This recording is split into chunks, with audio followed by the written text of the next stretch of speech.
Congolaises et Congolais, et chers compatriotes, bonsoir. C'est encore une fois votre estimé compatriote, Bitakwira Bihonahai Justin. Après mon message de vœux du 31 décembre 2021, ça fait de cela 9 jours, parce que nous sommes le 8 janvier 2022. J'ai passé un message de vœux. Et ce message de vœux a été apprécié diversement. Mais je voudrais profiter de la même occasion, interpeller les uns et les autres, en commençant par Son Excellence Monsieur le Président de la République et chef de l'État, avec mes hommages les plus déférents, le Premier ministre, avec ma très haute considération, et toutes les institutions de la République, l'Assemblée nationale, le Sénat, les gouvernements provinciaux, les cours et tribunaux, et vous dire qu'en ma qualité de président national du parti Alliance pour la République et la conscience nationale, Alliance pour la République veut dire que j'ai signé un pacte avec la République démocratique du Congo. Et la conscience nationale signifie que nous devons redevenir tous conscients et se considérer comme des Congolais à part entière, et pas des parasites ou des parachutistes ou des parvenus, mais des Congolais à part entière qui n'ont qu'un seul pays qui s'appelle la République démocratique du Congo. Mais à mon double titre, tout le monde le sait, l'a vu, que j'ai été désigné le porte-voix du Sud et du Sud Kivu, c'est-à-dire Fizi, Mwenga, Uvira, Shabunda.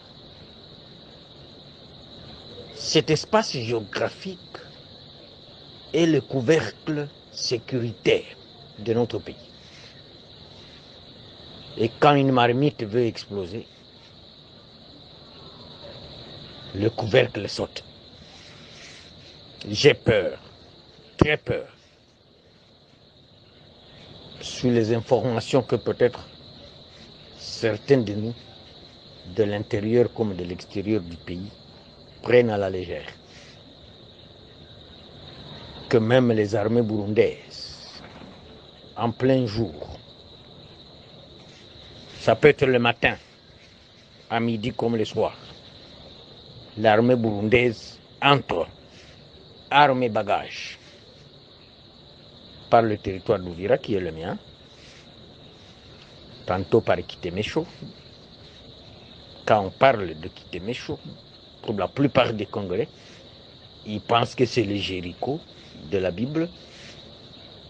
Ils pensent que ça pourrait être en Yougoslavie, mais c'est en République démocratique du Congo. Chacun de vous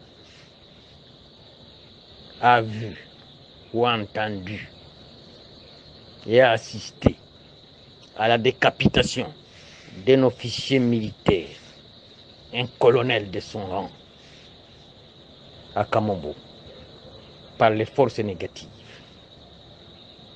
soit des Goumino, des Tiguaneo, Android, ça peut être Wed Tabar et autres. Et pour ceux qui ne savent pas l'histoire de ce pays, quand la guerre de Banyamulenge a commencé, par les Mera, et puis a envahi Uvira, Fizi, Bukavu, jusqu'à arriver à Kinshasa. Ici à Kinshasa, les gens continuaient à chanter, à danser dans les bars, dans les boîtes de nuit.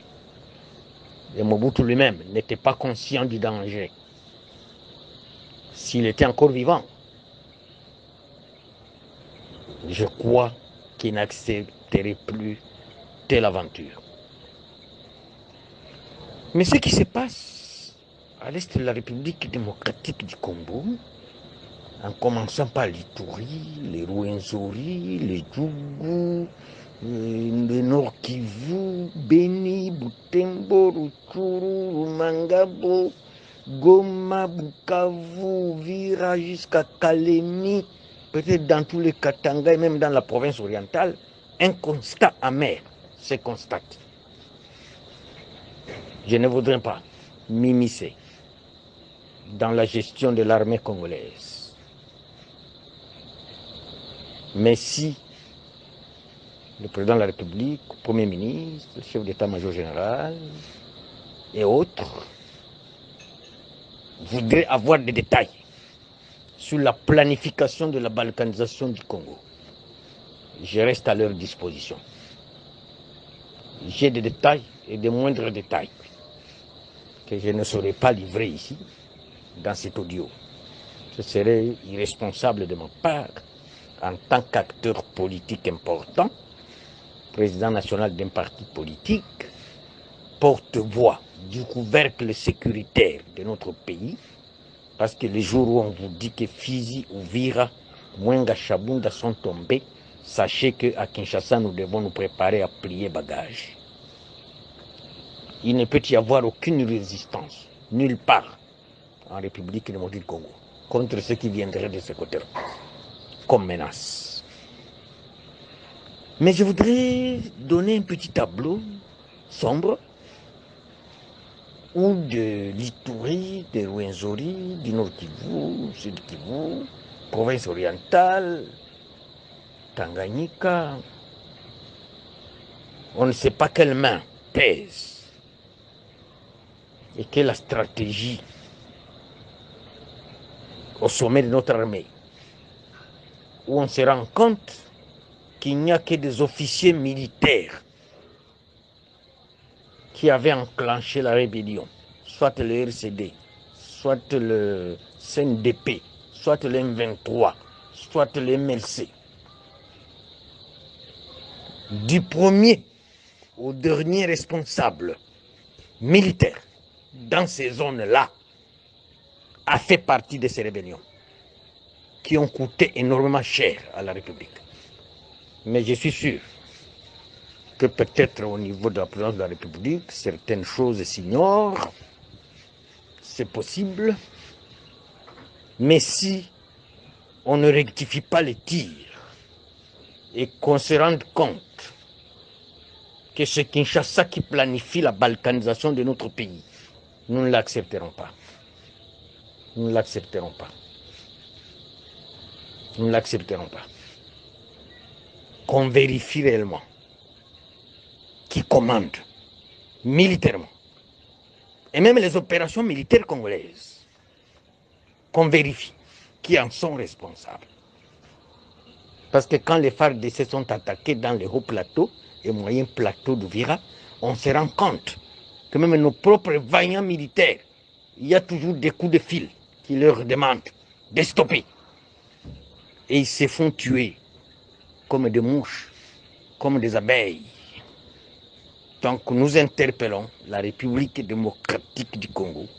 Sincèrement, c'est Vitakwira qui parle. Je sais de quoi je parle.